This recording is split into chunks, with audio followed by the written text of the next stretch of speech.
waxa galabta degmada Celafin gobolka Sanaag si maqaam sare loogu soo dhaweeyay qaar ka mid ah qurbajooga degmada Celafin oo isugu jira aqoon-yahan waxgarad iyo guurti waxaana soo dhaweyntan ballaaran ka qayb qaatay cuqaal waxgarad dhalinyaro aqoon-yahan waxaana ugu horreyn halkaasi ka hadlay Caaqil Xuseen Digaale iyo waliba xildhibaan Maxamed Axmed Muuse oo halkaasi ka jeediyay hadallo ku wajahan soo dhaweyn halkan waxaan ku soo dhaweynaynaa sida uu sheegay Maxamed Axmed aqoon-yahankii ganacsatadii iyo aqoon-yahankii iyo mutacalimiintii beesha bahood ee ahayd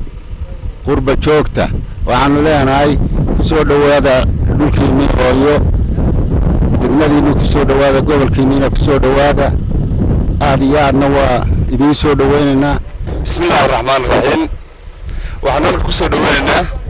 aqoon-yahankii qurba joogii waxgaradkii laleyntii reerka beesha baho faarax runtii waxa weeyaan waxaan leenahay soo dhawaada ku soo dhawaada deegaanadiinii degmadiinii Celafweyn gobolkiinii Sanaag soo dhawaada ayaan leenahay aqoon-yahanka sidoo kale waxa iyaguna halkaasi ka hadlay Cabdirasaaq Salebaan Yuusuf Faysal Cismaan Guuleed Axmed Salebaan Faarax oo ka mid ah qurbajoog la soo dhaweeyay iyagoo uga mahad celiyay soo dhaweyntan loo sameeyay aad baanu idinku mahad celinaynaa soo dhaweyntan aad noo sameyseen haddaanu nahay qurbajoogtii Celafweyn ka guud ahaan waa idin salaamaynaa anigoo ku hadlaya qoladaydan qurbajoogta ee maanta idin timi waxaanu idinku nimi inaanu idinla qaybsanno wixii aad qabteen idinla xoojinno wixii idin soo maray ee aad nabadaynta faraha badan ka gasheen idinla xoojinno wax allaale wixii nabadaynta soo maray hadday cuqaal tahay aad doorateen hadday tahay nabadgelyadii aad ka shaqayseen intaasoo dhanba inaanu idinla xoojinno baanu idinku nimi waxaanu rajaynaynaa inaynu aalabiri weyn halkan ku samaysanno oo aanu annaguna idiin muujinno inaanu nahay dadkiinnii oo idiin maqnaa uun aad iyo aad baan horta idiin salaamayaa aan idinka mahad celinayaa dhammaan waayeelka cuqaasha waxgaradka reer Celafweyn ee nagu soo dhaweeyay duleedka magaalada Celafweyn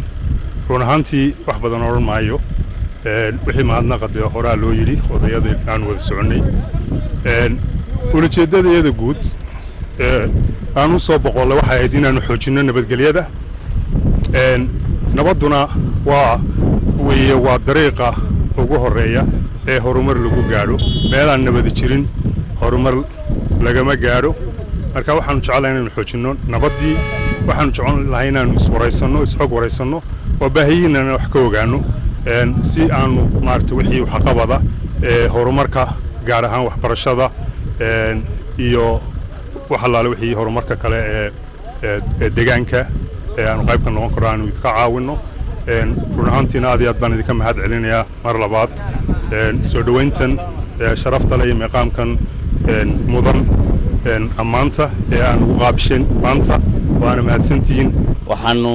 aad iyo aad uga mahad celinaynaa soo dhaweyntan qiimaha iyo sharafta leh ee maqaamkeedu sareeyo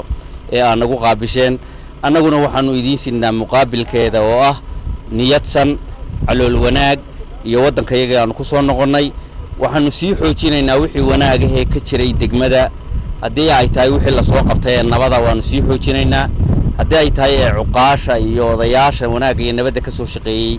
halkoodaanu kala sii garab gelaynaa ilaa iyo inta dhammaystir laga gaadhayo wax alla waxaanu idiin sidnaa waxa weeye wanaag iyo horumar iyo isdhexgal